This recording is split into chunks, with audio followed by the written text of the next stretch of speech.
Hey YouTube friends and family, what's up? Just Christina here. Thanks for joining me. It is Thursday, November 14th, 2019. And as you can see, the sky all around has now been aerosolized. When I woke up bright and early this morning, it was still blue, but they've managed to fill it in with lines and make the entire grid as they do. And now we have this plasma sphere around us. Now, as some of you may recall, I did a video that 5G rolled out in Boise, and many of us know about the 5G technology. It goes on a much tighter wavelength frequency. So it is assisted in the atmosphere by plasma, and it helps with the transmission from tower to tower. Correlation is not causation, but every day that we have had 5G on in our city, we have had skies like this. So if this is the way we're going to be assisted or assisting our 5G technology, I opt out. I do not consent. And that's what we should all be saying right now. But contemplation stage is over. It's time for action. We have to be the generation that fixes these problems. So on top of the Skywatch video, I want to say that I know YouTube is about to revamp its entire platform. And I'm a small channel. I am not monetized. I don't have many subscribers. And I just kind of do my own thing. But that's okay. It's my video blog, right? So I still have intention of doing the SPSS data collection in 2020. And part of the reason that I want to do this is to help build the bigger picture of the who, what, where, when, why, and how. We're going to get as much of that information as possible. We're going to get the where and we're going to get the when.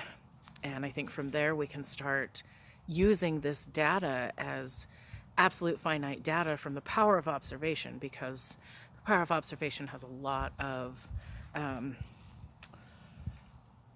validity to it. And if I can get a lot of people from different cities to commit to this, I've already set up the email address for it, and it's skywatch2020@hotmail.com. So if anyone wants to reach out or be a Skywatcher, and if you don't want to email it to me, send it to me on YouTube. I will be doing this on YouTube as long as I can, but in the event that I do lose my channel or something happens, then there are other ways to get a hold of me. Okay, so on that note, talking about the Skywatch, that's going to continue, and I'm going to do it every single day of 2020, and on the last day, well, I'll be doing updates on the last day of each month, and then the last day of the year we'll put it into some different bar charts and fun different diagrams and graphs, and we'll see if there's any pattern that we notice from it.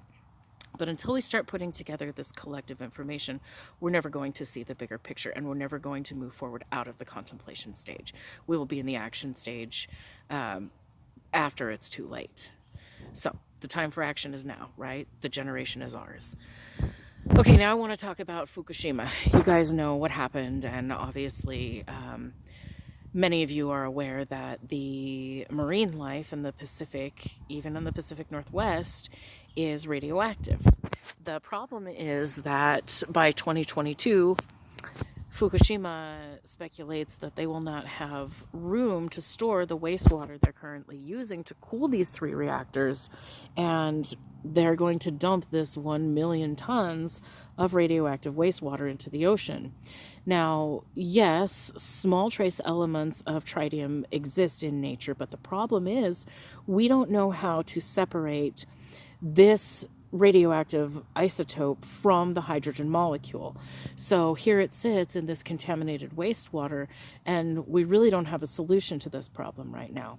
But what's going to happen when they dump 1 million tons of radioactive isotope-laden wastewater into the oceans? If you think it's bad now, it's going to kill off our marine life, and it will render the waters, you will not be able to eat from the ocean.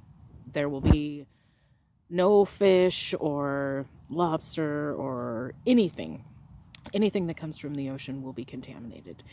So bam, there goes a majority of the world's food supply. And I think the food crisis is a lot more serious than they're letting on, because the federal government never gives you a warning for anything unless that it benefits them in some way.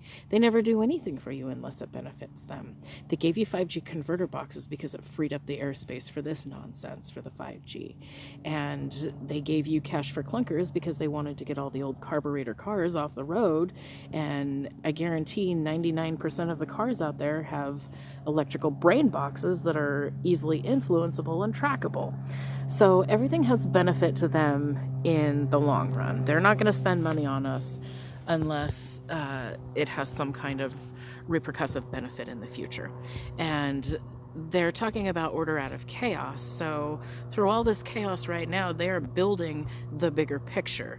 They are setting everything up, whether it be out of order or not, but eventually it's all going to come together for them.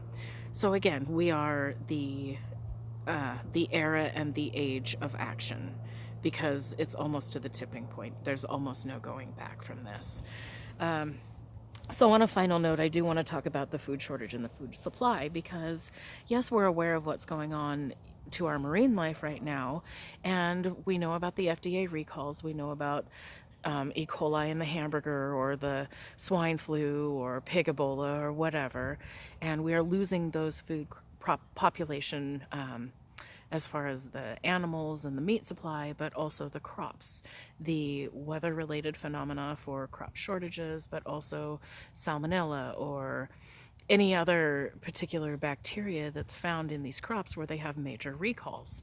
Well, on top of that, I think a lot of us preppers who think that we're just going to go live in the woods and we're going to be made in the shade, what's going to happen when you cannot draw from your natural food supply? Are you guys aware of something called zombie deer disease? It's a very, very real thing, and it is spreading horribly contagiously. I believe the epicenter was in Wyoming, and there are some states that still don't have it, but a majority of them do. The CDC has an outbreak map of zombie deer disease, and most of the heavily populated infected areas happen to be in the forested areas. Obviously, there's a correlation there because of the higher concentrations of wildlife, but you cannot eat the contaminated meat from this animal once it has been infected.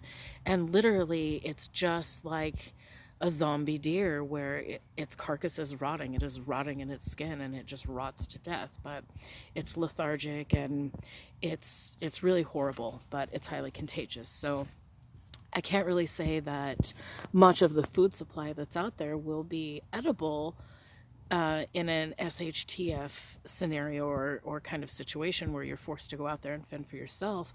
What are you going to do when you can't get food from the water, when you can't get food from the land, and that was your only plan? You know, if your contingency plan is to go out and live off nature, we might not have a sustainable nature to live off of. So on that note, I just want to say thank you so much for joining me. I hope you guys have a really great day. And this is some food for thought, no pun intended, but it's certainly things to think about, because it's not just a crisis on any given situation as far as food or economics or any sum of parts. It's all kinetic. Everything is tied together somehow. And unless we take action right now to correct these problems while we still can, then what happens when the deer population is gone, or the elk population is gone, or we are truly at a crisis and we have to start eating dirt cookies? Dirt cookies. Have a good day. Just Christina signing out.